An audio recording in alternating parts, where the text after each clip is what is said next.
جس کا وہ جہاز تھا.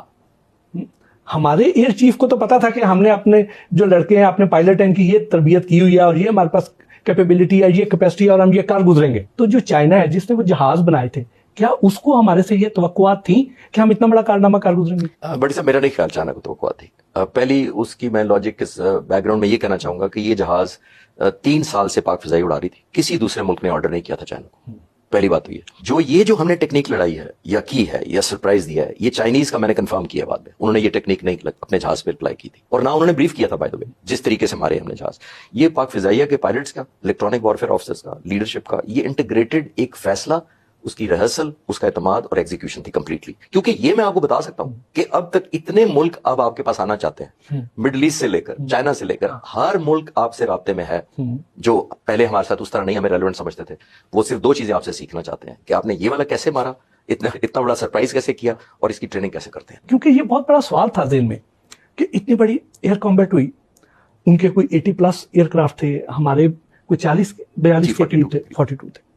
تو اتنی بڑی ایئر کمبیٹ ہے دنیا کی, اب پتہ نہیں پہلی بڑی ہے یا دوسری بڑی ہے, تو آپ زیادہ بہتر جانتے ہیں. تو اب ہم نے ان کے زیادہ جہازوں کو کیوں نہیں گرایا, ہم نے صرف وہ 6-7 کو ہی کیوں گرایا؟ 7-0 جو رافیل اب 4 ہو چکے ہیں, میں آپ کو کنفرم کر سکتا ہوں 3 نہیں ہے اب, ٹوٹل جہاز 7 ہیں جو ہم نے مارے ہیں, پلس ڈرون مارا ہے ہم نے. یہ قیمت بہت زیادہ تھی ہندوستان کے لیے, اتنی بڑی ایئر فورس کے لیے, اس کی انا کے لیے, اور اس کا جو امیج تھا دنیا میں 4th لارجسٹ ایئر فورس کا, اس کے لیے بہت بڑا تھا کہ 7-0 پہ کیا جائے. اور سب سے بڑی بات یہ ہے کہ ان کے جہازوں نے پھر مڑنا شروع ہو گیا, پینک مچ گئی. آپ نے ریڈیو کال سنی ہوگی جی, وہ پینک میں واپس مڑنا شروع ہو گیا. انہوں نے سمجھا بیکاز انہوں نے ریڈیو پہ جب سنا کہ یہ بھی مسنگ ہے, وہ بھی نظر نہیں آ رہا, وہ بھی جواب نہیں دے رہا, تو کیا مطلب ہے اس کا. انہوں نے ریئلائز کیا کہ یہ تو شوٹ ڈاؤن ہو جائیں گے تھوڑی دیر میں, تو دے اسٹارٹ ٹرننگ بیک. سر اب ہم ذرا آتے ہیں اس حالیہ واقعات پر, کہ پہلی رات تو وہ تھی کہ جب ہمیں پتا چلا کہ ان کے جہاز اڑے ہیں ادھر سے, اور ان کو پاک فضائیہ نے یہ جرت نہیں ہونے دی کہ وہ یہاں پہ آ جائیں. جی وہ کیا واقعہ تھا اس دن جو آج؟ یہ تیاری پہ ڈیپینڈنٹ ہے سارے کا سارا. جب پہلگام کا ہوا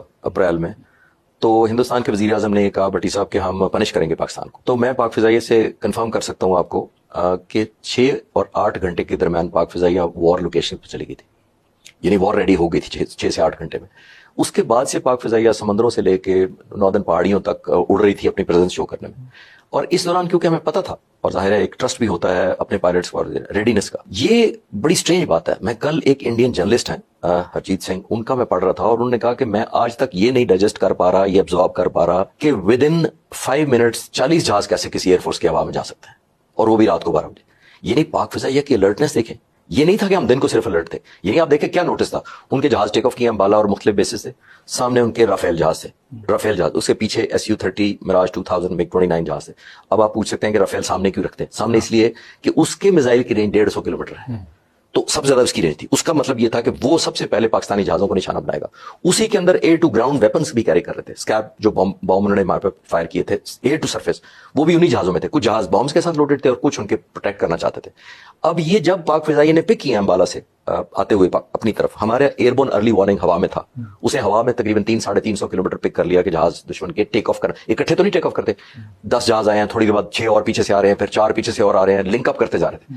اس دوران پاک فضائیہ کے پائلٹس کو ظاہر زمین پر جو کچھ ہوا میں تھے, بڑے منیمل, ہر وقت تو آپ 50 جہاز ہوا میں نہیں رکھتے, اسی وقت آرڈر دیا گیا پائلٹس کو کہ وہ ایئر بورن ہو جائے, اور ود ان میرا خیال ہے 3 to 4 منٹ سارے جہاز ایئر میں تھے, 42 کی 42. یہ ایک ریکارڈ ہے. ایک ریکارڈ جیسے میں پہلے کہہ رہا تھا آپ سے کہ یہ ہے کہ 125 جہاز رات کو 12:10 پر. اور دوسرا بٹی صاحب یہ ذہن میں رکھیں کہ سارے کے سارے 125 بیونڈ ویژول رینج میزائل کے ساتھ ہیں, سارے کے سارے, ہر ایک پر 4 سے 6. جی سر, 4 سے 6 میزائل لگتے ہیں ہر جہاز پر. بیونڈ ویژول رینج میزائل اس وقت رات کے 12:10 پر 500 کے قریب میزائل ہوا میں تھے, پلس ویژولائز کریں. تو اس سینیریو میں ہو رہی ہے, اور کوئی کمبیٹ آپ کے بارڈر کے اندر نہیں ہو رہی ہے, اپنے بارڈر میں, ہم اپنے بارڈر میں. سر جس وقت ایک پائلٹ جہاز کو لاک کر دیتا ہے, اب اس نے وہ اس کو لاک کر لیا, اس کے بعد اس نے فائر کر دیا, میزائل نکل گیا, کتنا ٹائم لیتا ہے میزائل اس جہاز تک پہنچنے پہ, ہٹ کرنے پر؟ یہ تقریباً 2 یا 3 کلومیٹر پر سیکنڈ فاصلہ طے کرتا ہے, جس کا مطلب یہ ماک 5 کے قریب جہاز آتا ہے. 1 ماک جو ہوتا ہے وہ اسپیڈ آف ساؤنڈ ہوتا ہے. اسپیڈ آف ساؤنڈ ہوتی ہے تقریباً 1100 کلومیٹر. اگر میں ماک 5 کہوں تو اس کا مطلب ہے 1100 کو 5 سے ضرب دے لیں, 5500 کلومیٹر پر آور کے حساب سے وہ جا رہا ہوتا ہے, اور اس نے 200 کلومیٹر صرف طے کرنا ہے. تو میں آپ کو ایک بتا رہا ہوں کہ ہارڈلی فیو سیکنڈز اس اسپیڈ کے اوپر جس پر یہ میزائل جا رہا ہوتا ہے وہ جا لگتا ہے. جب کوئی ٹارگٹ لاک ہو جاتا ہے تو اس